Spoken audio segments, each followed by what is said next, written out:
Senza sordo non si cantano messe, diciamolo. I denaro fanno venire a vista di cicate.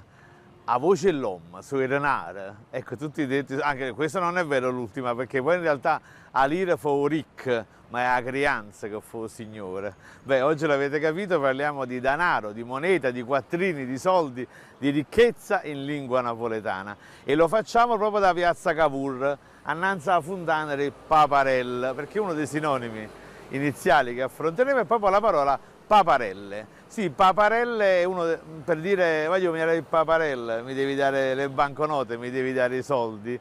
Insomma, oggi parleremo di tutti i sinonimi, a partire da paparelle, di denaro nella lingua napoletana.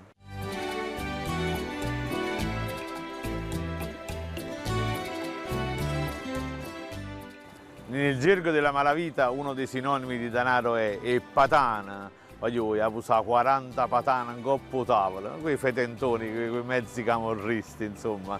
Un altro sinonimo è sfogliatella. Voglio mi ha la 30 sfogliatelle, non te lo scordare. Sì, la sfogliatella, oltre a essere il dolce straordinario che conosciamo, è anche sinonimo di denaro, ma a Napoli è arrivata una bella sfogliatella a casa. E anche un altro sinonimo, è arrivata una bella bolletta di pagamento, una bella cartella esattoriale. Un inaspettato conto da pagare, per cui a casa ti aspetta una bella sfogliatella. In questo caso vale il detto poi aven puten pavan, cioè se avrò denaro, se potessi, pagherò. Ok. Un altro dei sinonimi in lingua napoletana sono i ban. E ban, sinonimo di denaro, viene dalla parlesia. La parlesia, lo sapete, è quel codice linguistico che usavano i posteggiatori napoletani per comunicare fra di loro senza farsi accorgere dai clienti. Per cui, che ne so, o padrone era o yam, la chitarra era a kumar, i sordi erano i ban. Infatti c'è un gruppo musicale napoletano che si chiama proprio Ebanesis in omaggio a questa parola, Eban. E poi abbiamo i papagni, che sono i papaveri, però per estensione sono anche i denari. E fasul, ecco, chi le sta chi ne fasul, sta chi ne sordi.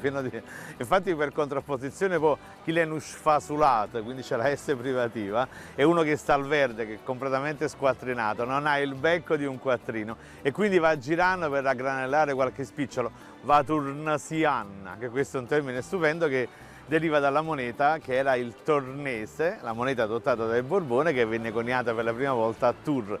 Va girando cercando qualche spicciolo, va turnasian.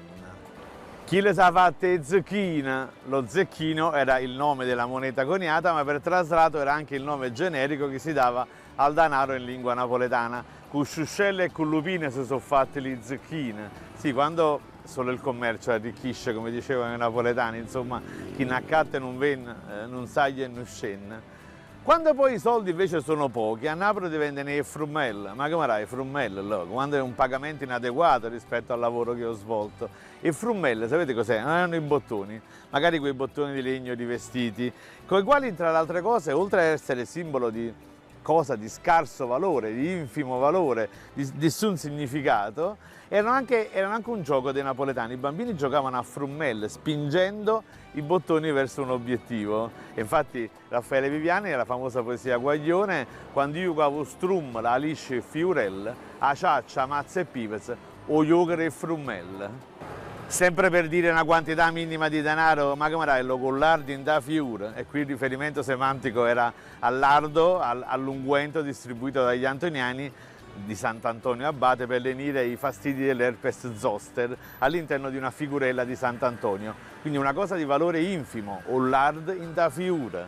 Un altro sinonimo di denaro è un dress, ma ho fatto un dress un sacco di soldi, cioè ci ho cacciato un sacco di soldi, o ancora meglio, ci ha già refuso tiers e capitale. Sì, i tiers in lingua napoletana erano il corrispondente dei pigioni, dell'affitto di casa. Quindi se un inquilino magari, perché si pagavano 3 volte l'anno, se un inquilino non solo non manuteneva il tuo immobile, te lo occupava, non ti pagava manco l'affitto, in questo caso avevi perso tiers e capitale.